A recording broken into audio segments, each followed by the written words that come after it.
Enough is enough. We're calling for the impeachment of Barack Hussein Obama. And if you agree, you can join us right now. Right here and right now. You can add your voice to ours and add your name to the articles of impeachment against Barack Hussein Obama. Are you terrified of Barack Obama's campaign to change our country into a third world nation? Are you willing to sit back and watch Obama bulldoze our great nation? Are you willing to let him construct a totalitarian regime? Fascism? Socialism? Obamanism? Take your pick. If any of the above scenarios concern you, join. At the very least, fire a shot across the bow, a shot that will be heard around the world, and send Barack Hussein Obama a clear and unmistakable message that he does not have carte blanche to ruin the United States of America. Can we actually impeach Barack Hussein Obama? Should we impeach Barack Hussein Obama? To borrow a phrase from the Anointed One, yes we can! But before going on, we really need to address the often misunderstood subject of what exactly constitutes an impeachable offense in order to illustrate that Barack Hussein Obama's actions are grave enough to warrant impeachment. Former President Gerald Ford, while serving in the House of Representatives, said an impeachable offense was whatever a majority of the House of Representatives considers it to be at a given moment in history. Article 1, Section 4 of the Constitution reads, "The President, Vice President, and all civil officers of the United States shall be removed from office on impeachment for and conviction of treason, bribery, or high crimes and misdemeanors." The key phrase here is high crimes and misdemeanors, a concept in English common law that was well known for the Founding Fathers but is grossly misunderstood in this day and age. High crimes and misdemeanors essentially means bad behavior. Here's a passage from cspan.org which succinctly and beautifully summarizes the historical significance surrounding the inclusion of the term high crimes and misdemeanors in the Constitution. High crimes and misdemeanors entered the text of the Constitution due to George Mason and James Madison.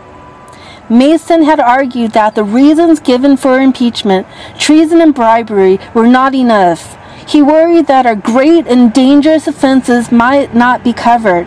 So Mason then proposed high crimes and misdemeanors, a phrase well known in English common law in 18th century language. A misdemeanor meant misdemeanor or bad behavior. In other words, high crimes and misdemeanors does not refer to a criminal act as some would lead you to believe, and our Founding Fathers fully intended to allow for the removal of the President for actions which were, well, simply put, egregious, grossly incompetence, grossly negligence, outright distasteful, or, in the case of Barack Hussein Obama, actions which clearly show malevolence towards this country, which is unabated.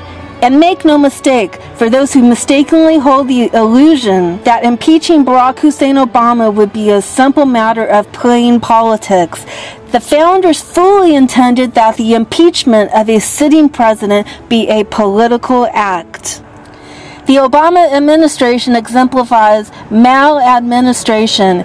It qualifies as the poster child for bad behavior. Impeachment, as written in the Constitution, was tailor-made for Barack Hussein Obama, and our founders placed it in our Constitution for such a time as this. It could be easily argued that we have a duty to impeach Barack Hussein Obama. Of course, our elected officials won't have the backbone to go it alone. That's where you come in. Help us spread the word far and wide, and our elected officials will come to know that impeachment is the will of the American people, and they ignore the will of the people at their own political peril. The question is not whether we should impeach Barack Hussein Obama. Rather, the question is, can we impeach Barack Hussein Obama before it's too late? There's an old expression, you're known by the company you keep. And yes, I believe that Barack Hussein Obama is one of the most dangerous men in the world today. And when it comes to his plans for transforming the United States into his idea of a socialist utopia, you ain't seen nothing yet. Removing Barack Hussein Obama is an imperative for this country. Make no mistake, we're now in the middle of a bloodless coup, the takeover of an entire nation by the Hate America crowd, a cold-blooded gang that despises Americans' prosperity, our standing in the world, our trust in God, and our generosity and goodness. America is a monument to the triumph of freedom. When Barack Obama thinks about freedom, he sees a world in which some people, due to personal initiative and good fortune, will do better than others, live better than others. And in that regard, he is right. But Barack Obama sees that as unfair. Where you see freedom, liberty, and the opportunity for any American to be all that he or she can be, Obama sees greed and bigotry. And like so many on the far left before him, going all the way back to Karl Marx, he believes that his mission to promote equality and outcome over equality and opportunity, even if Americans must learn to live in chains to make it happen. In fact, servitude to the iron will of government will be required. That worldview makes Barack Hussein Obama a very dangerous man and one of the greatest threats to your personal liberty today. That dangerous worldview also explains why he has already gobbled up major banks and why the government now controls more and more of our money, yours and mine. And if you wake up one day to discover you're broke, don't be surprised. Barack Hussein Obama is Bernie Madoff with the political power of the presidency at his disposal. That dangerous worldview explains the sudden and shocking erosion of your freedom to make a living, to run your own business, whether a mom and pop grocery store or General Motors. That dangerous worldview explains why his Attorney General, Eric Holder, despises the Second Amendment. Why, if he had his way, he would take away our guns, leaving us defenseless against gangs and hoods, and more to the point, against Obama's own shock troops from ACORN or SEIU.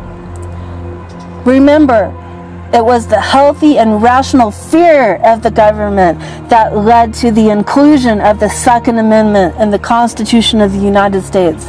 And that dangerous worldview explains why Obama intends to take away your freedom to choose your own doctor, your own treatment. Wherever government controls health care, bureaucrats decide who gets treatment, who gets transplants, who gets dialysis, who gets costly medication, and who needs to die for the common good. What can we do to stop this monomaniac, this American dictator? There's only one answer.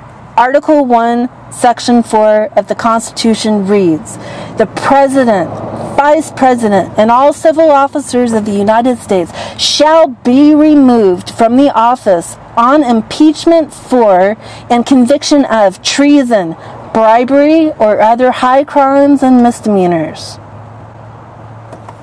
Here are just a handful of the high crimes and misdemeanors committed by Barack Hussein Obama.